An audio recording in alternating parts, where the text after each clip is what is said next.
Hey guys, welcome or welcome back to my channel, and welcome to my top 10 most anticipated new releases for the second half of 2025.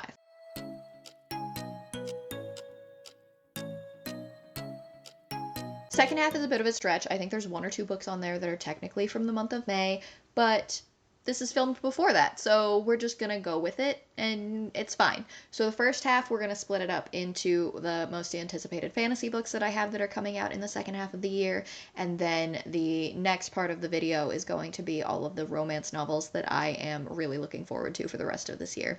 So to start it all off, obviously, Isles of the Emberdark by Brandon Sanderson is at the top of the list. It's probably at the top of everybody's list. We're getting another new Cosmere novel after we just got Wind and Truth at the end of last year.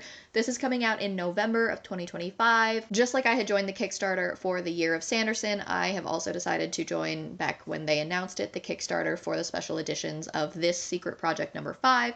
And so whenever that ships out, I will be getting my copy of Isles of the Emberdark. Obviously, I will do an unboxing for you. Obviously, I will show you how stunning the edition is, and hopefully I'll get to read it as soon as possible. Looking at this list though, November's a really big release month for large anticipated fantasy novels, which leads me into the next book that is coming out in November of this year, and that is The Strength of the Few by James Islington. I talked to you guys nonstop about The Will of the Many last year. I devoured this book when I got a copy of it from Saga Press. I was obsessed. I talked about it to everybody. As soon as I finished it, I couldn't stop thinking about it. I'm probably due for a reread before the next book comes out. It was so good. Fantasy, Roman Empire-esque, kind of a little bit of Red Rising by Pierce Brown, in that the difference is that the main character is an orphan and becomes adopted by a higher society member to infiltrate a school where they learn how to utilize the magic system that is within this world. The magic system in this world is so different than anything I've ever read, and it all is based off of hierarchies, in that you can seed your will, which is kind of like a bit of your life source, and like all of the lower people on the rung of this pyramid cede a little bit of their will to the next, and the people that receive the most will are the most powerful in these like pyramids of power. And they all have different names. I don't recall the names of each level of like power that you can have, but it was so different and it was so good, and it ended on a massive cliffhanger that I did not expect. And so The Strength of the Few is going to be one of my most anticipated reads for the second half of the year. Another one that comes out also in November, but will be a much shorter and hopefully easier to digest read, is Brigands and Bread Knives by Travis Baldree. Again, this comes out in November, but it's the third book. Honestly, I don't know the story. Guys, I'm not gonna lie to you. I found out that Travis Baldree was coming out with another book in this world. I assume that it follows the same characters that we read about in Legends and Lattes and Bookshops and Bone Dust, but I don't know that for sure. It could follow somebody completely different, and I don't care. I'm going to read it anyway, because that man and his cozy fantasy reads are doing everything for me. I loved the first two books. I read them so quickly. The audiobooks were great. Reading them normally was great. I'm gonna keep reading everything in this series. It's just such a good, cozy, feel-good, like, romance, fantasy. It's so good. Moving slightly back from November, I've already talked to you guys about this one as being one of my most anticipated releases coming out at the end of the year, and that is Falling in a Sea of Stars by Kristen Britton.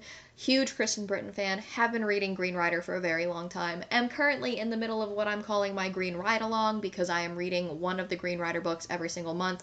I'm gonna be a little bit early because I'm already on book 4, and there's, 3 left? I have 3 left, so May, June, July. I'm gonna be a couple months early, and that's okay. The last 3 books are pretty chunky, so they might take me a minute anyway, and like I said, I've been stretching it out. Falling in a Sea of Stars is Green Rider number, 1, 2, 3, 4, 5, 6, 7, 8. She's been writing this series for like 30 years now. We get a new book once every 4 or 5 years, and I'm going to eat this up. I will talk more about all of it on my Green Ride Along videos, my wrap-up videos. I tell you guys my thoughts on each of the books as I'm reading them, so you can go and check out any of those if you're interested in how my ride along has been going. But yeah, I am so pumped for the next book and to find out if anything maybe finally will happen with Kerrigan and Zachary, because I've been waiting for a very long time for things to happen between Kerrigan and Zachary. And then the last book that I wanted to talk about in the fantasy section of this is Engines of War by R.S. Ford. This is the third. I don't want to say final because I don't know how many books are planned in this series, but it is the third book in... Does it have a name? He wrote Engines of Empire and Engines of Chaos. Engines of Empire, I want to say, came out in 2021, 2022, no, 2022, 2023. I read it when I was on maternity leave with Jack, and then I read the second one at the end of 2023, I want to say. It was a rough year for me. That entire year we were moving, we were dealing with stuff with work, we had a new child. So I want to say it was in that time frame that those first two books came out. Therefore, I am due for a reread of book 2 because I was in postpartum brain fog and I need to reread it desperately so that I am caught up in time for the third book. But Engines of Empire is like a steampunk almost fantasy world with a whole bunch of political intrigue. You're tossed into this world where there's different clans of families that are in charge of different aspects of the functions of the nation, right? So there's like a family that's kind of in charge of like the mining and industry. There's a family that's in charge of like engineering. There's a family that's in charge of transportation, things like that. And it is so good. I don't even know how to describe it to you other than you need to go and read it yourself. You follow one family in particular and you follow the different members of that family, including the matriarch, I don't remember if she has 2 or 3 sons, and the one daughter, who all go on various journeys that include all sorts of trauma, and it's just so good. It's so good. And that concludes the fantasy section of this. Obviously, there are more fantasy and sci-fi books. I don't think I talked about any sci-fi books. Regardless, there are obviously more that I am anticipating in the second half of this year, but I'm trying to be realistic as to the ones that I'm actually going to get to. I'm also trying to be realistic in the length of this video. I'm trying to keep it relatively short and sweet. So those are my absolute top 5. I cannot wait until these come out. Fortunately, I do have an arc of Engines of War. I will be getting to that as soon as I manage my reread of... Do I reread the first 2? I might reread the first 2. We'll see. I'll let you guys know. The rest of them, I'm just going to have to wait and pray that somebody answers one of my emails at any of these publishers. Obviously not Sanderson, but I have emails out to all of the other ones in the off chance that somebody will just look down on me favorably and grant me an advanced reading copy of any of them. So the next half, like I said, is all going to be about the romance novels I'm looking forward to. Starting off in May, like I said, not necessarily exactly the second half of the year. We're just going to go with it. It's not that far off. We have a Problematic Summer Romance, I think is what it's called, by Ali Hazelwood. This just got announced. All I know is that it's like brother's best friend, ? And I don't really need to know much else. I have really enjoyed everything that Ali Hazelwood has written. Whether or not you like her writing style, it doesn't matter. I just have a great time reading them. You know, like, is she the most nuanced author in the entire world? No, I'm not looking for that. I'm looking for a great freaking time. And that's what I get. I have not read Deep End yet, and I would like to. So that one is on my list for soon. I've heard really good things about it, so I do need to read Deep End. And Ali Hazelwood also, while I'm talking about her, not in May, but in October, I think, is the second book in her Bride series, Mate. This is like a vampire werewolf world, and it follows the, I want to say, like the best friend, maybe, of the main character of the first book.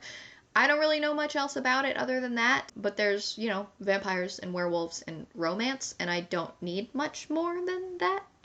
I believe the main character, if we learned correctly, she's like secretly a supernatural kind of human being. Like, she didn't realize it because she was adopted. I could have that absolutely completely wrong, and I apologize if I did. But I think that's what happened. It's been a minute since I read Bride. I really enjoyed it though, and I'm going to really enjoy Mate also. Next up, also in May, is Rewind It Back by Liz Tomford. I've talked about Liz Tomford on my channel. She had my favorite romance reads of 2023. All of her romances that take place in the Windy City series, I adored. My favorite being Kyan Miller. to this day, my favorite is Kai and Miller. The single dad romance just really hits a different place now that I am also a parent. And this next one is going to follow Rio, who we have been seeing with his golden retriever puppy energy for the last 4 books, and Rio is finally going to get his own love story, and I'm so happy for him, and I can't wait to read it. I've been waiting for Rio's book. I went to Liz Tomford's signing that was here in Chicago last summer. I think it was like July or August or something like that, and it was such a great time. I did get her to sign all 4 of my copies, so hopefully I can pre-order a signed copy of Rewind It Back as well.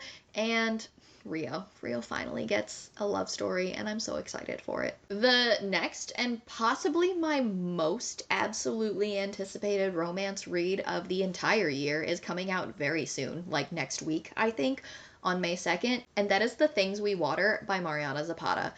I adore Mariana Zapata. I have talked about The Queen of Slow Burn on my channel for a very, very long time. Wait for It is one of my all-time favorite books. All Roads Lead Here, one of my all-time favorite books. It gets a reread. Both of them get a reread, or either of them get a reread at least once a year. I just did mine of Wait for It, I believe, in January. I love her writing. They are not the steamiest of romance novels, and that is okay, because the emotional journey that she takes you on from beginning to end is always just chef's kiss amazing. And she just announced, after we haven't gotten a new Mariana Zapata book since before I had Jack, so at least 2022, maybe 2021. I don't remember when Gracie and the Grump came out. That one wasn't my favorite of hers. And then before that was All Roads Lead Here. So it's time. We are due for a new Mariana Zapata book, and we are getting one. And not only are we getting one, but we are getting one with a magical companion. And I think it might also be Brother's best friend. Or maybe it's just a rancher. I don't know anything about the male love interest, but I do know that it is magical realism, and our main character finds a magical dog, and we have a magical animal companion, and then she and this animal companion go to some kind of ranch or farm or something that is for magical animals. And I cannot even describe the level of excitement, because it's like my 2 favorite things meeting. If Mariana Zapata is going to start stepping her foot into the romantasy world, the world is gonna stop. Like, we all just need to bow down to the queen, because I don't know that I'm going to be able to handle this. She's going to emotionally wreck me again. I'm fully prepared for that, and I cannot wait. It's gonna be out, I believe it's gonna be on KU, like, in the next week. And everything that I'm currently in the middle of will come to a screeching halt so that I can devour this book. I don't really have anything else to say about it other than that. The Things We Water by Mariana Zapata, coming out May 2nd, and everybody drop what you're doing and read it. That's all I have. The very last one I wanted to talk to you guys about is Knife in the Back by Karen Rose, another author that I have talked about over and over and over and over and over again on my channel. This is the 4th book in her New Orleans series. If you want romantic suspense done well, you want Karen Rose. I've been reading Karen Rose for 20 years almost now, and she never fails. I just talked to you guys about the 3rd book in her, San Diego series, which is going to be made into a TV show, so keep an eye out for that, because it is going to be such a good TV show when it is made into one.